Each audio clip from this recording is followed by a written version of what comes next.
Okay guys, PBA quarterfinals nagsimula na kagabi sa Araneta Coliseum sa araw ng Kapaskuhan, kung saan ay nanalo ang Barangay Nebra laban sa Converge 105-85.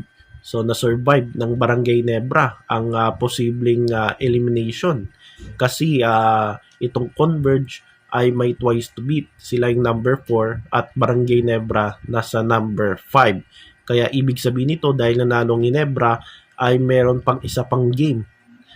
Do or die game, kung saan isa sa Converge or Ginebra ang makakapasok sa semifinals. I think sa linggo yung ikalawa nilang pagkikita, at ang manalo sa quarterfinals sa Ginebra versus Converge, ang mananalo ay papasok sa semifinals at makakatapat nila ang number 1, yung San Miguel Beermen na nanalo kahapon laban sa NLEX. Kaya pasok na sila sa semifinals, ang unang team na pumasok sa semis. So yan yung ating PBA update no sa araw na ito.